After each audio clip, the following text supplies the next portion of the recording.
Now, without further ado, Congressman, North Carolina Republican, 3rd District, Walter Jones. Congressman, good to have you, sir.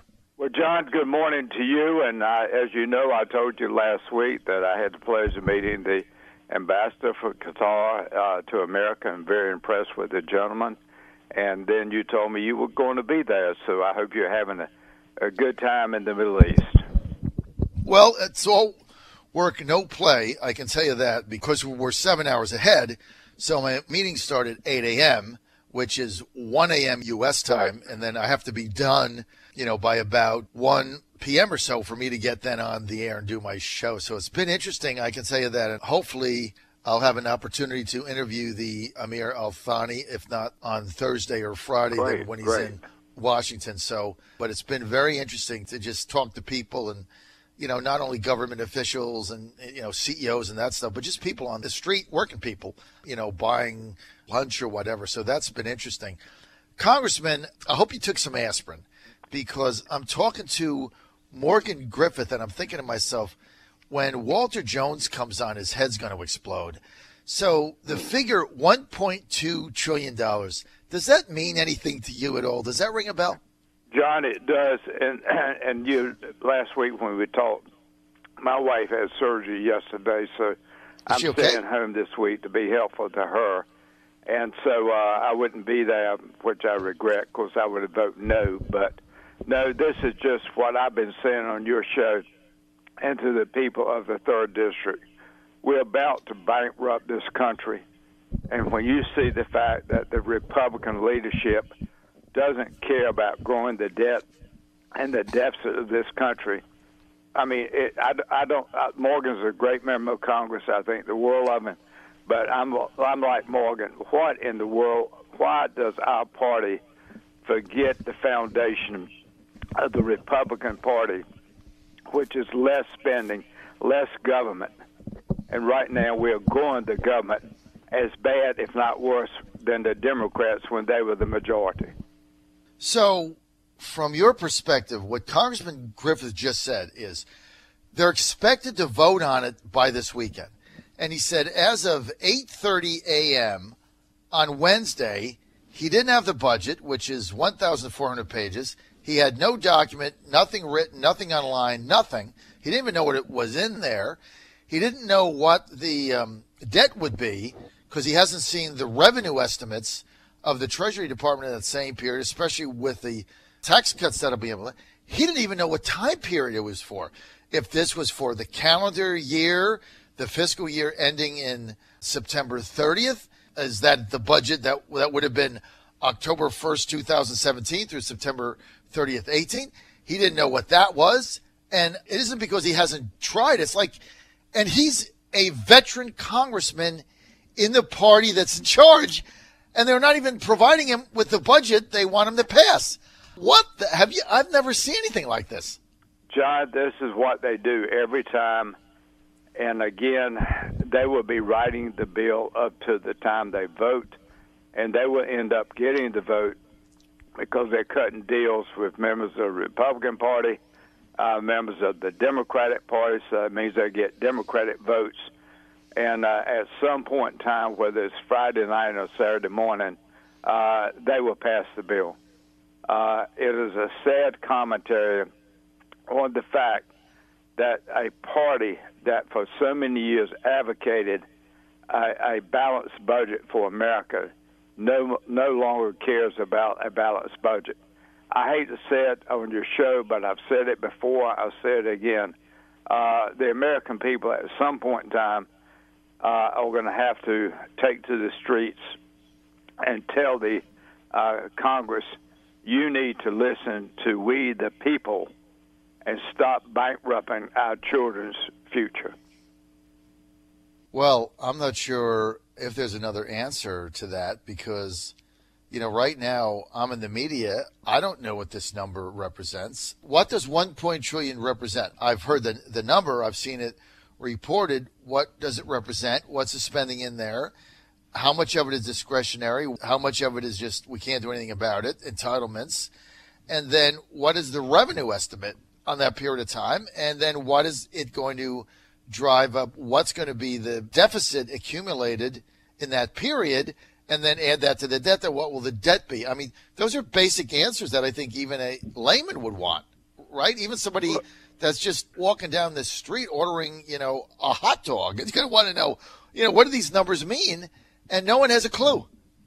Well, I know you had Maya McGinnis on your show at some point in time recently. Last night. Okay, yesterday. Well, great. That's even better. She and these other groups that are nonpartisan, that are so concerned about the future of this country, based on their concern of having the fact that we have a debt and a deficit, that we can hardly afford to pay the interest on the debt or the deficit. If you had the information, you could at least debate the merits of it. But the fact that you don't even have it, and then here's the other thing. It is March, right? So it's the end of March. So this is going to pass, as it always does, in the middle of the night. And each senator is going to get their little piece of the pie in order to get to the 60 votes, right? We know how that game is played. Both sides of the aisle, eating at the pig trough. We get that. Part of the process. I'm not complaining about it. It is what it is. But then you have another budget you need to get done well before September 30th of 2018. You're not even going to start on that until you pass 5 other continuing resolutions. So the budget, and the budget you're passing for the fiscal year 17-18, 6 months of it's already gone. I mean, it's already been spent. John, your point, I'm sure Morgan made the same point. I'm sure that Maya McGinnis made the same point.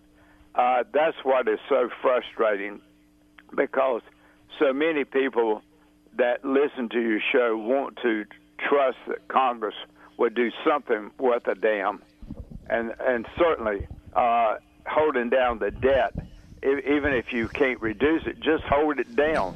We can't even hold it down because the leadership does not care about holding the debt or deficit down. So what you're saying is you could even live with a budget right now that didn't increase the debt. Well, I'll tell you what, it would certainly make it much more attractive because it's something that we haven't done in many, many years. We've always increased the debt because we owe money. Every time that we have this debt debate, it's because we spent more money than the revenues we brought in from the taxpayers. You can't do that in your family. I can't do it in my family, and the majority of your listeners can't do it either. They get in trouble with the bank or the credit union. Can't do it. They can't do it in Charlotte, and they can't do it in Raleigh, and they can't do it in Richmond, and they can't do it in Virginia Beach, right? So they can't do it in state or city governments, and you can't do it in your business, or you eventually go out of business over too long, and you can't do it in your family, or you'll be homeless. So, but you do it in the federal government. But I mean, I could even defend, some of the spend. I could even attempt to defend this whole thing if you guys had the numbers, but you don't. It's like, and you're in the majority. I mean, it would be one thing if I was speaking right now to a freshman Democrat, okay, in wherever, right? A freshman Democrat who is new to the process, doesn't have the information. They're in the minority. Things are being hidden from them. He's not on the right, or she is not on the right committees. And so, they're kind of expected to do what Nancy Pelosi tells them to. I even get that. But you guys are veteran Republican congressmen in the majority, and you don't even have the information. And it's Wednesday. Well, John, that is done intentionally. You fully understand the system. That's because if you write the bill now, then it becomes public. When you don't write the bill and give the information to members of Congress, it means you're changing the bill every moment of the day to cut deals. So the bill is fluid up until it's not. Absolutely. Absolutely. What a crazy process. Well, I mean, this is why you've got John Kasich out there. You're going to have other people talking about being a third-party candidate because both parties have forgotten the principles that they stood for at one point in time. All right, so I got to read you 2 texts. I got a bunch of them, but I'm going to read 2 of them because they're pretty funny, even though one is not particularly complimentary of us. Mary says, John, you need to ask Walter Jones what should be cut out of the budget. Continuing complaining does nothing. We need solutions. Well, Mary, he doesn't have the budget, so he can't tell you what to be cut because he doesn't have it. Well, John, tell Mary that I've been bitching for 5.5 years about staying in Afghanistan, where we have wasted life and money and still waste life and money. That's number one. That's number one. And then George in Newport News says Walter Jones is 100% right. So, see, you got some love there. I've got 2 more minutes, and then we have to go. Sure. But this is another thing that I find out when I'm here, and it's just getting a little bit more in depth. And I know even now it's gotten the attention of some of your colleagues. So the Saudis are bombing the Yemenis people. They're involved in the civil war. That's their thing. I get it. They don't want one particular faction to gain traction over the other in Yemen. But the problem is, or the situation is, the facts are the facts. So I don't editorialize that the U.S. is involved in this because the U.S. is supplying Saudi planes with information on the targeting.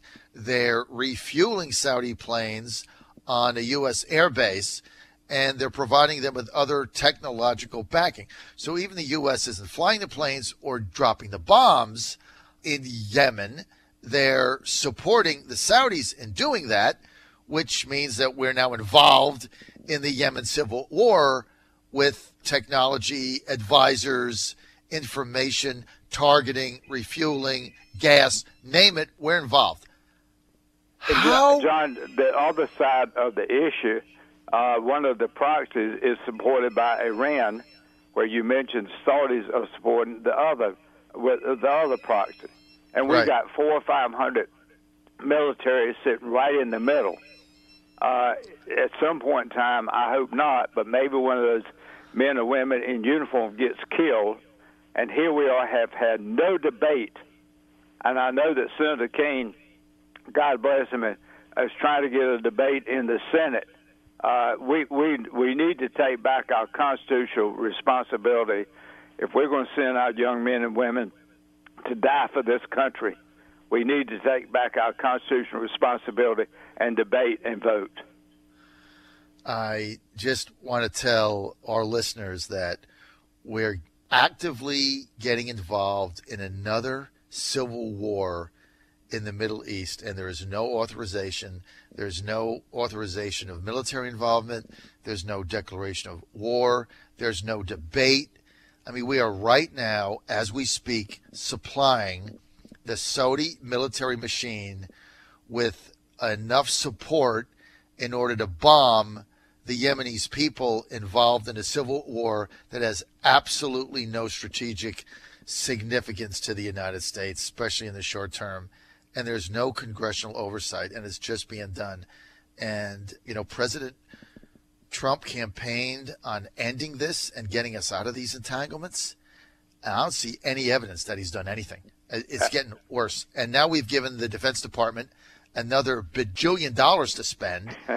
And I'm all for that. You know, buy ships and buy aircraft carriers, and they put a big order in, and everybody's excited. We're going to build ships and tanks and go for it. But to deploy them in a foreign country, you need to have an authorization.